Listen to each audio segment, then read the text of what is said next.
The BMW E30 was a game changer for BMW. The E30 chassis provided the world with so many options to choose from. That included various drivetrains, as well as several different body styles. But more importantly, it provided us with the first M3. It's really hard to get your hands on an E30 M3 nowadays, but we have the next best thing here today, the 325 IS. So 325 IS was available from 1987 till the end of the production run on the E30. So it is actually pretty rare, and if you look up the prices, the 325 IS is quite a bit more than the normal E30s. There's only a few differences between the IS and the normal I models. Main ones being the ISs were only available in coupes. They came standard with the limited slip differential unless it was a 318 IS, which was optional limited slip. But the 325 IS, it had the factory limited slip diff. It had a couple of other cosmetic changes. We're talking about bumpers, we're talking about the spoiler on the trunk, and we're also talking about the interior as well. It's got sportier seats, and that pretty much is all of the stuff that is different in the IS. Now, the only downside we have with this particular car is that it's an automatic. So we're gonna be swapping in a manual transmission that's also off of the E30 chassis in general. This is a Getrag 260 transmission, which was found on the 325i's. So we're gonna put that in here along with a couple of other things. We just want this car to be back to being a good daily driver, and we'll see what else we find. This E30 actually belongs to a buddy of mine from California. He bought this from an auction, I believe, and that's why it's got all of this cosmetic damage. But it is still a running and driving car. We're just gonna make it better. So this car has been sitting for a while. There are spiders everywhere. I mean, all underneath here. Try to pressure wash them off, but I don't think I really did anything. There's so many. But what we're gonna end up doing, so this is an automatic. We're gonna have to take off this exhaust first. Then we're gonna take off the drive shaft, take off all of the transmission cooler lines, take off all of the Bellhousing bolts, the torque converter bolts, and then we can actually pull the transmission off. There's not really much else to it besides the shifter linkage and a couple other odds and ends, but that's the gist of it. So we're gonna start by taking off this exhaust. I'm a little worried, hopefully it comes off in one piece. I see a bunch of booger welds everywhere and then missing mounts and all kinds of stuff like that. We'll see how everything holds up when we're pulling it off. So let's just get right to it.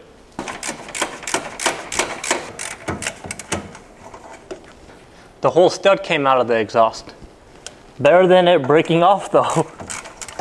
These don't feel that tight, so I think somebody has already been in here before. This car was actually bought from an auction. So I think it was Copart or IA, I don't remember exactly. And the main damage was all the cosmetic little dings and dents around the whole car.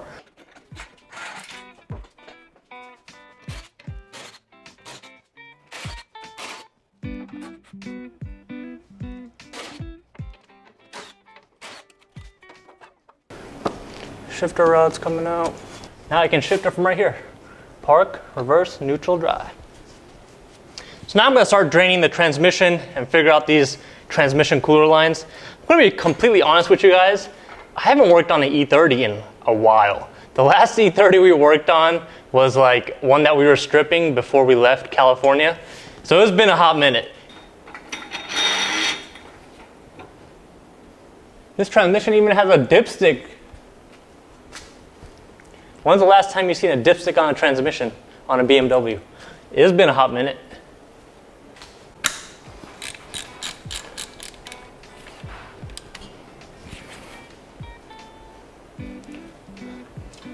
Oh, that's fresh.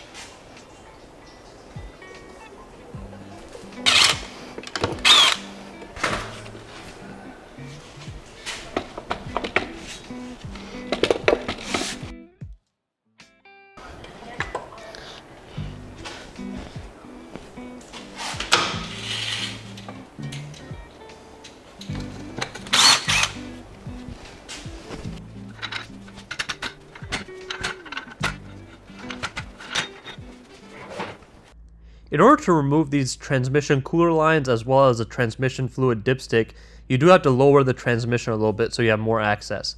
But I did not remove the transmission cooler lines all the way because they're all molded in and they go around the sway bar, around the engine, they wrap around into the radiator. So I took those out a little bit later when I brought the car down.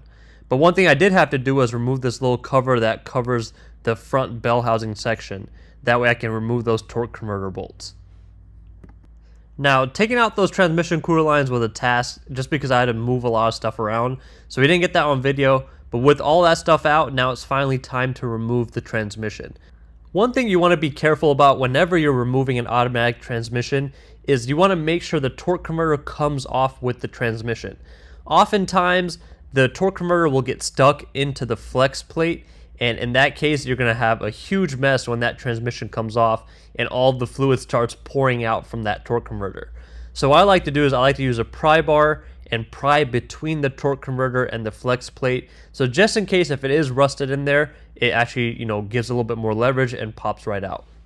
On older automatic transmissions, they have these cables that go to the throttle body to help regulate the line pressure and downshifting and stuff like that. And you can see this transmission has one that I removed earlier. With the new manual transmission going back in, we're not going to need this automatic flex plate anymore. So with this being removed, it's going to get replaced with a flywheel for the clutch and pressure plate assembly. And it also gives us access to this rear main seal before we put all the new stuff on. As you can see, the old rear main seal actually was not leaking. And these rear main seals, they do last a very long time. It's usually the oil pan that starts leaking first. But since we're already here, we're going to go ahead and replace it. And it did start leaking out from the base plate of the rear main seal when I took it off because I did not drain the oil yet. But one thing you do want to make sure whenever you're doing a rear main seal, you also want to replace that plate gasket. So it's a metal gasket that the whole rear main seal plate, it sits in between that and the actual block itself. Before the Getrag 260 can go back in, I got everything cleaned up, resealed everything, even replaced the shift selector rod, as well as all of the seals and even some of the bushings. So I got the old shifter bushing out and it's pretty much non-existent. Here's the new one. I'm gonna put it in. I don't usually grease these bushings until I'm completely done with the swap. That way the grease is not just going anywhere. You can always grease them from up top by removing this rubber boot. The drive shaft is also completely different between the manual and automatic transmissions. The only part that's actually the same is the back half of the drive shaft, the one that's from the center support bearing section to the actual differential itself. So we actually ended up reusing the factory rear section of the drive shaft that was on the automatic and just replaced the front section with this one off of a manual drive shaft. When you're doing conversions and swaps and anything like that, it's oftentimes where you have to reuse old components. You can't just buy a new drive shaft, and especially for an E30, which is 30 plus years old. So it takes time. You have to sit there and clean things. You have to refurbish things. For example, this manual drive shaft, we had to sit here and take off all of the dried up grease with the pick. But that wasn't that bad. We got all that stuff taken care of. We also replaced the whole center support bearing, dust collars, and all of that. Made sure all the U-joints and everything was good before we reinstalled it. That came off easy. It never comes off that easy. Well, at least not on other cars.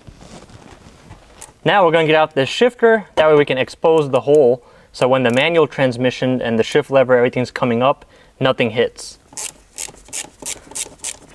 Another thing we still need to do in here is actually the pedals. But I think I'm going to do that probably right after the transmission goes back in, because we can still do that. There's nothing that's interfering. It's not even plugged in. Man, this is the easiest car to take apart. I don't need to take it off all the way. Just enough to get this released.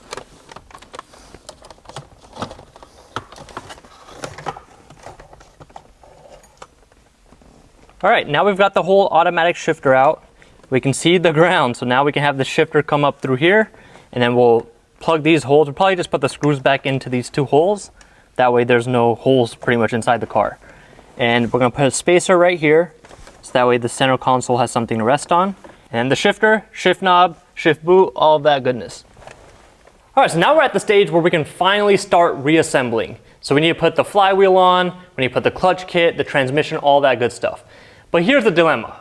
In this day and age, you cannot find a stock E30 flywheel brand new. And if you do, it's going to be really expensive, and a lot of them are just back ordered or they're no longer in production. You're kind of pigeonholed into buying a lightweight flywheel.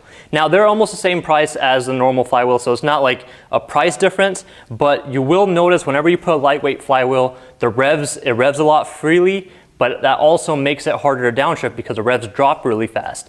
And another thing is when you're sitting at idle, you might get that lightweight flywheel chatter that runs through that gearbox. So that is some stuff to consider, but you don't really have too many options. So we are going to be installing this JB Racing flywheel, and I'll have all the stuff that we're using linked down below. And it's pretty light. I think it's only like 8 pounds, and I mean, it should make this M20 rev like crazy. So I'm actually kind of curious to see how this is going to react when we have everything put back together. So one thing that you want to be sure whenever you're doing this, like we already did, we replaced the rear main seal as well as that rear main seal plate gasket. And you also want to make sure if you're reusing the bolts that were on the flywheel, with the lightweight flywheel, you have to use the ones that are supplied. But make sure you put thread locker on those bolts. Make sure you're putting thread locker or some kind of sealant on those rear main seal plate bolts as well as the bolts that go from the oil pan into the rear main seal plate. That's because all those areas are prone to leaking, and especially the flywheel bolts, when they bolt through the crankshaft, it's completely empty, it's hollow, so oil can seep out through there. So that's why you want to make sure you're putting that thread locker on there. But yeah, I mean, this flywheel is so light, it's really easy to put on here. So we're gonna be reusing this dust shield that was on the automatic. It works just fine with this flywheel and the manual transmission as well. Another thing you want to make sure is these dowels. So if your dowels, sometimes they do come out with the transmission. Both of our dowels are on here. On the replacement transmission, you want to make sure that those dowels are not on the transmission. Otherwise, when you try to go put everything together, they're both going to hit. We actually still need to install the pilot bearing in here because this was automatic, so there's no pilot bearing in there. So we're going to install a new one. Now, the trick to getting the pilot bearing seated all the way is you want to use a socket, but you want to make sure the socket is contacting only the outside race. You don't want it to actually be contacting any of the rubber seal or this middle section. So you want to be on the outside, and it has to be slim enough to fit into this section as well.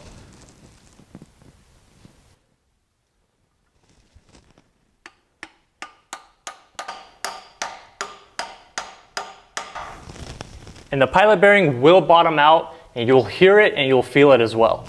You don't have to go really crazy with the hammer, you're just lightly tapping it in. As you can see, there's a dowel on that crankshaft, and that's supposed to line up with a section on the flywheel. So if you're installing any type of flywheel, make sure all of that is lining up.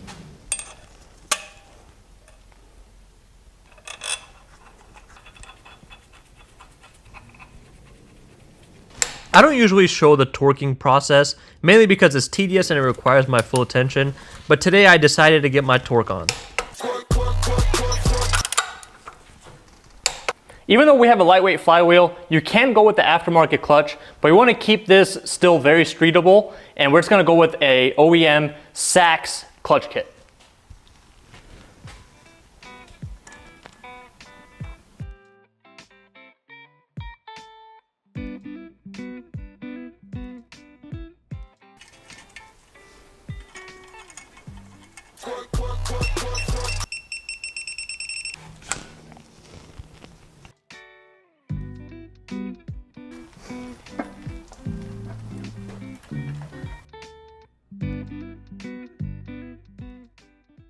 So the manual transmission has a different cross member than the automatic, and also the manual transmission is shorter than the automatic, so these mounting bolts need to go in another section. Luckily for us, the E30 has the provisions where you can adjust the actual mounting bolts by just putting them in these slots and then moving them around. So that's all we had to do here and get it to line up with the manual transmission cross member.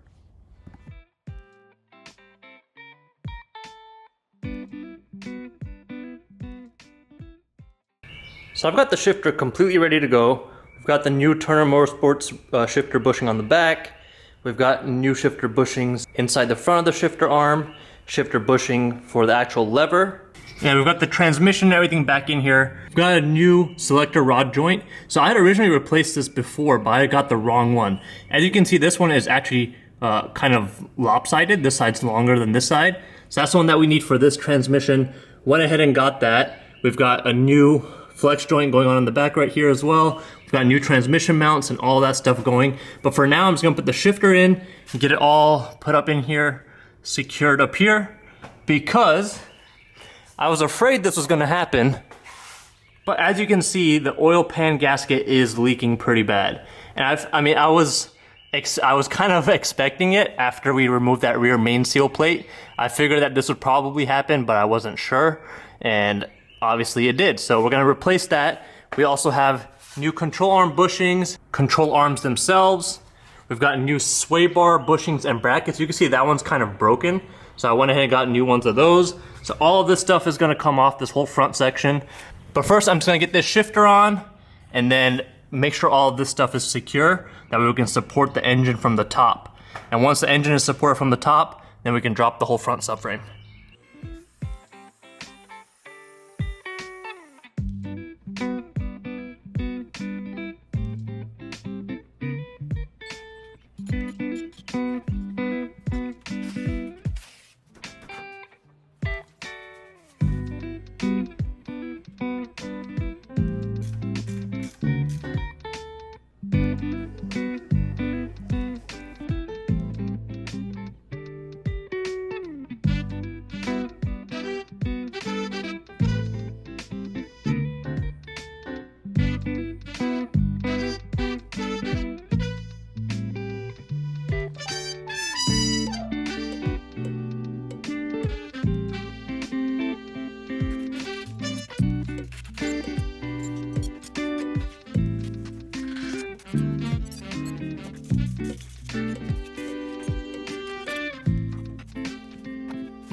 Once the new oil pan gasket was ready to go on, everything was just pretty much the opposite, just, reassembling everything. One thing you might notice is this green fluid type of substance that you might have noticed on some other gaskets that I replaced as well. So this substance is called Curil T2. It's like a gasket maker, but it doesn't really harden. And a lot of these E30 gaskets, they're either paper gaskets, and some of the surfaces have, a little bit of deformities and stuff like that. So I've been coating a lot of this stuff with a very thin layer of Curil T2. And I'll have that link down below as well. And that seems to hold up really well. I've used it on other cars as well. And it's just, it's a very good gasket maker type of substance. And it just doesn't harden, so it's very easy to clean up. So we're finally at the stage where we can install the pedals. So the clutch pedal and brake pedal both need to be replaced. So I've got this whole pedal set off of a manual E30. But what we're actually gonna do is we're just gonna take off this bolt right here. So this bolt goes all the way across and the brake pedal rides on there, same with the clutch pedal. Now, this whole assembly is already on the car and it is gonna be different between airbag and non-airbag cars. So this is the one that we have. We're gonna take off this bolt. This should release the pedals, both of them. Then we also have to use some of these brackets. So this bracket's not there currently for this clutch switch. We're also gonna have to figure out a way to mount this master cylinder. So as you can see, there's these two square, I guess you could call them nuts, that are part of this bracket. So on the automatic E30s, they're just gonna have holes here. So what you can just do is you can just run a bolt with a nut instead of having this captive nut that's already there. So we're just gonna use these two bolts and get the nuts that correlate with these bolts, put them in. We've got a new clutch master, and we've got a new clutch slave. What we're also gonna have to do, so on the E30 is the clutch master, some of it actually sticks out through the firewall into the engine bay. And then this hard line attaches directly to the clutch master, and then the rest of it, the soft line, which is cut, goes directly to the clutch slave, which is on the transmission. We're gonna use a stainless steel line here, so we're just gonna take this off, we're gonna route this with the master once all the pedals are in. Hope this works. Usually, the way I've always done it is I've always replaced this whole pedal set, but after looking at this E30, it does seem like it's possible to do it this way.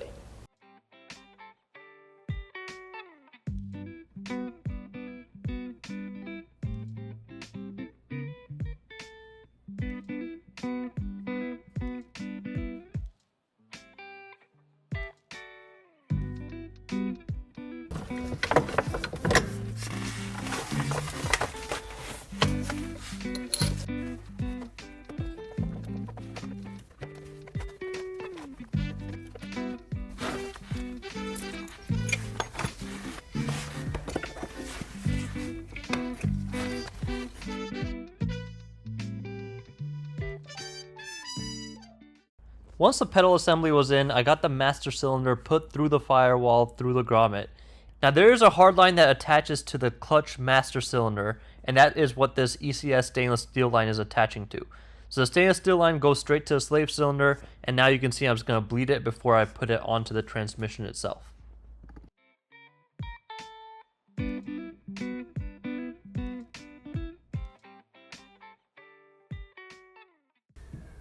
Let's see if we can pour without spilling.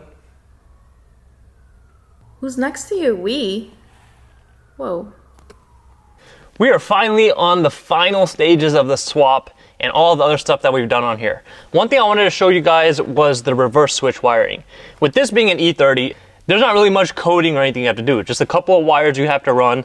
So what we did was we actually upgraded the reverse switch on the transmission to the newer style reverse switch, which has a EV1, a Bosch EV1 connector. So that's just simple. You can find those connectors all day on Amazon and stuff. So we got that connector wired in onto the reverse switch, ran the 2 wires that come off of it into the cabin. So let me show you guys how we did that. So what I ended up doing was I took off this clip. You just push these 2 tabs in from the bottom and it lifts right up. So we did that from the bottom, and then I put a rubber grommet on the square hole that was there.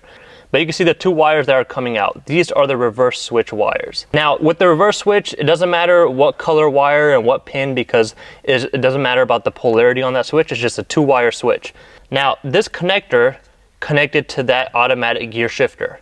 So I cut off the whole connector. As you can see, it has 5 wires to it. So these 2 green and black wires were already together. It goes to 1 pin.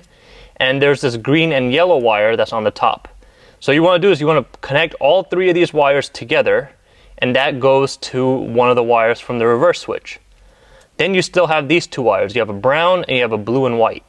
The blue and white goes to the other wire that's coming from the reverse switch, and this brown wire just gets capped off and you just leave it there. You don't have to worry about it. So that's what we did here. We've got the blue and white wire going to 1 wire from the reverse switch, and then we have the rest of the wires right here. So technically you could solder this, you could crimp it however you want since it's inside the car. If this was outside of the car in the engine bay, I do not recommend soldering in the engine bay, just because over time with heat cycles, that solder can crack and you're better off crimping. So on this one, I just went ahead and crimped it and then heat shrunk everything on top. I'll still tape this up and make it a little bit tidier. And then I put these switches in for now because we're not putting the center console on right now. That's pretty much it for the inside. As you guys saw, we put the pedals in. We've got everything bled out completely. All that stuff is good to go. So we've got a new battery because the car's been sitting for a while, and this should last a pretty long time. It's an AGM battery. All right, now let's fill her up with some fresh 93 gas. All right, so I just finished double checking everything, make sure everything's torqued down, especially since we removed the whole subframe, replaced the control arms. I also got those sway bar links installed that we waited on forever. The sway bar brackets, all that stuff is new. Everything is pretty much good to go at this point, ready for the test drive. One thing I did want to mention though, the slave cylinder, I kind of screwed it up at first as well, because I'm used to, having the bleeder screw on the top, which is what makes sense. But then I looked into it a little bit more, looked at the diagrams, and the bleeder screw actually faces the bottom because the way it's drilled out, the hole that it goes into is at the very top. So you want the bleeder screw to face the bottom of the car. So I got that reoriented. Regardless, everything was bled with the pressure bleeder, so everything is good to go. But I think we're ready for the first test drive. Let's get it down off of the lift and take it on the road, see how everything feels. I'm so excited. And spiderwebs. First start, let's see what happens.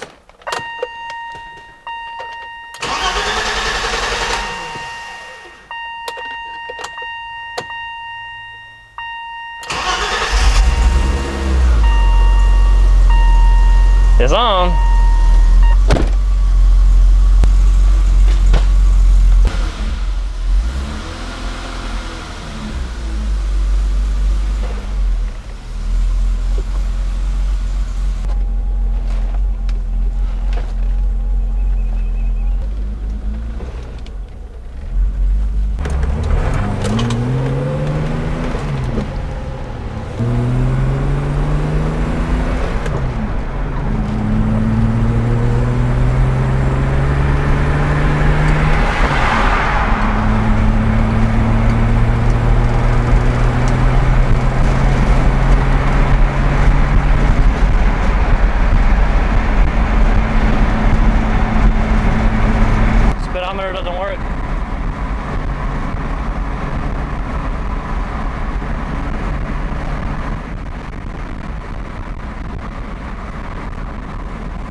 Lambo. So we just got back from the test drive and it feels like an E30. Couple of creaks, couple of rattles, playing the steering, it's bouncing around a lot. So I'm gonna tell the owner all of this. Obviously, we're gonna see what we can do as far as, you know, suspension stuff, but I'm gonna tell him everything that I found. The manual conversion itself, everything feels solid. A couple other things that I noticed, it's got a rough idle, and you can start hearing that flywheel chatter when you're sitting at idle as well, but that could also be partly because of that rough idle. So we might be able to just raise the idle a little bit and get rid of the chatter and figure out what the rough idle's from. The one big thing that's not working is the speedometer. I did see the speed sensor on the diff disconnected, and it's actually a different type of connector than the speed sensor that's on the diff. So we're gonna have to figure that out because he's gonna need a speedometer, especially if it's gonna be road legal. So we'll get all that stuff squared away.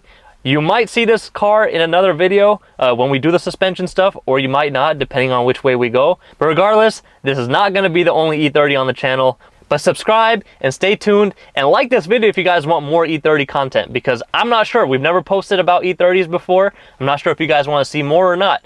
And we will see you guys in our next video. Thank you guys for watching.